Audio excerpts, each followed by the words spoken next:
नमस्कार, एक बार फिर से मैं आप सभी के सामने उपस्थित हूँ एक बेहद महत्वपूर्ण टॉपिक के साथ। और आज हम बात करने वाले हैं एक घातक बीमारी के बारे में, जिसका नाम है ब्रेन एन्यूरिज्म। हाल ही में सलमान खान ने बताया कि उन्हें ब्रेन एन्यूरिज्म नामक एक घातक बीमारी हो गई है और ये बीमारी जानलेवा है, क्योंकि इससे आपके मस्तिष्क में एक ब्लास्ट हो सकता है।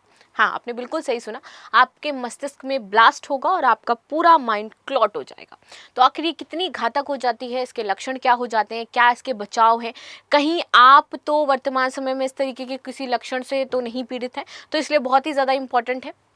काफ़ी मुद्दा संगीन भी हो जाता है इस बीमारी का। तो चलिए इसके बारे में समझ लेते हैं। बहुत सारे लोगों को शायद इस बीमारी के बारे में पहले से पता होगा, या बहुत सारे लोग इसके बारे में नहीं जानते होंगे, तो वो आपको पूरी आज बीमारी के बारे में पता चल जाएगा। डिटेल में आज हम इसको डिस्कस करेंगे। सो मेरा नाम है प्राची मिश्रा और संस्कृति आईएएस के इस प्लेटफॉर्म पर आप सभी का बहुत बहुत स्वागत है।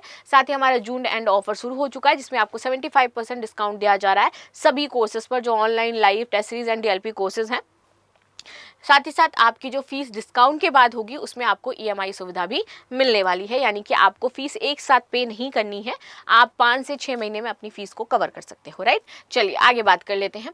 सो यहाँ पे बताया क्या है कि उनको एक डिसीज़ है जिसको सुसाइड डिसीज़ भी बोला जाता है। सो बॉलीवुड सुपरस्टार सलमान खान को एक टेलीविजन शो में बताया था उन्होंने कि उन्हें ब्रेन एन्यूरिज्म नामक हुआ है। जो बीमारी है वो ही है।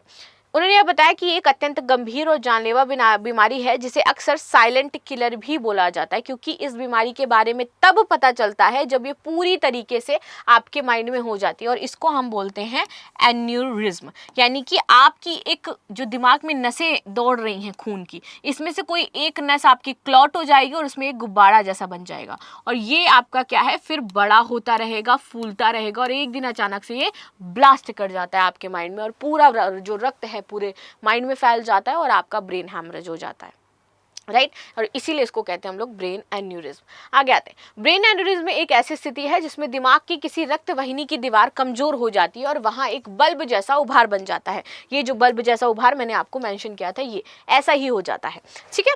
आगे आते हैं। जब ये गुब्बारा धीरे धीरे फूलता रहता है और एक दिन अगर ये फट जाए तो आपको ब्रेन हैमरेज हो सकता है, जो अक्सर आपके लिए घातक सिद्ध होगा।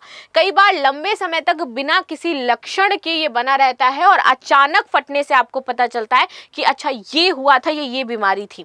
आगे आते हैं। ब्रेन एन्यूरिज्म के लक्षण क्या होते हैं? देखिए, ब्रेन एन्यूरिज्म के लक्षण तब नजर आते हैं जब ये फटने के करीब होता है या आसपास की नसों पर दबाव पड़ने लगता है, तब हमें पता चलता है कि हमें ब्रेन एन्यूरिज्म हो गया। तो आपके दिमाग में आ रहा होगा, क्या सलमान खान के साथ भी ऐसा ही हुआ?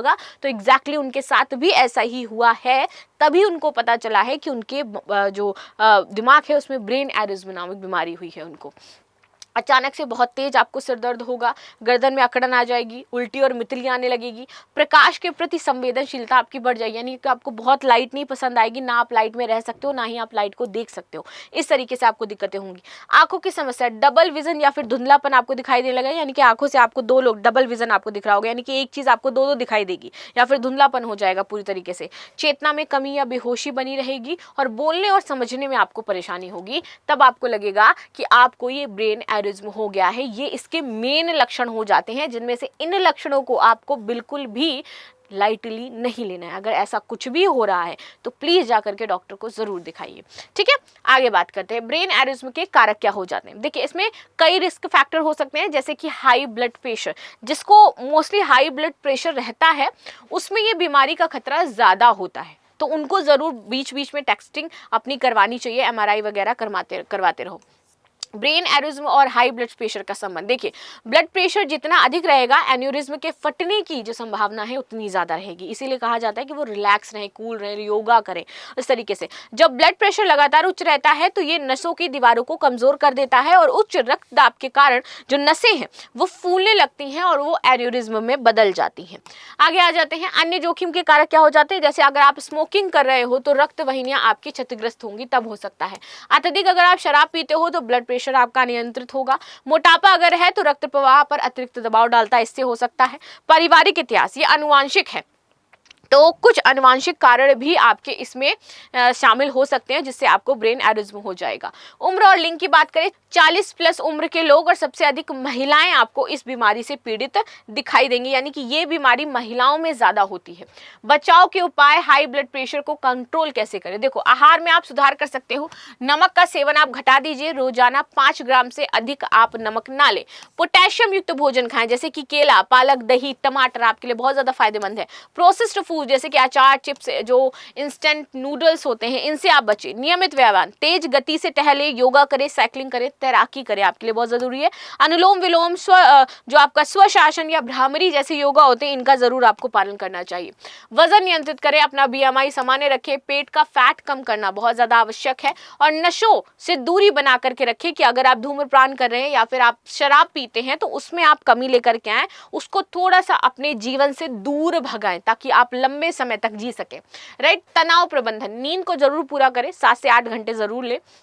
ध्यान और शौक, अपने जो हॉबीज हैं उनको जरूर समय दे। Like I love dancing, personally मुझे डांस बहुत ज़्यादा पसंद है, तो मैं एक्सरसाइज में भी ज्वाइन करूंगी, तो आई ज्वाइन जुम्बा, क्योंकि वहाँ पे डांस होता है, मैं मेंटली रिलैक्स हो जाती हूँ। यानी कि अगर मेरा दिन बहुत ज़्यादा बुरा गया है तो मुझे चाहिए साउंड अच्छा खासा और एक रूम जहाँ पे मैं डांस कर सकूँ खुल करके, और मैं अपने माइंड को पूरी तरीके से रिलैक्स कर सकूँ। So this is my way to relax my self and reduce my stress. तो मैं इस तरीके से करती हूँ। वैसे ही अगर आपका कुछ भी है, आपको कुछ भी पसंद है, you like singing, you like dancing, you like running, you like anything what ever you like, आप वो काम करिए जिससे आपको सुकून मिले। तो जैसे मैं बताया कि मुझे अगर जब बहुत ज़्यादा होगा तो मैं डांस करने लगती हूँ, तो मुझे फिर रिलैक्स फील हो जाता है कि हाँ अभी मेरा मेंटल जो लेवल है वो स्टेबल हो गया। तो आप लोग इस चीज़ को अपनी रूटीन में ला सकते हो, क्योंकि ये वाकई बहुत ज़्यादा फायदेमंद होता है।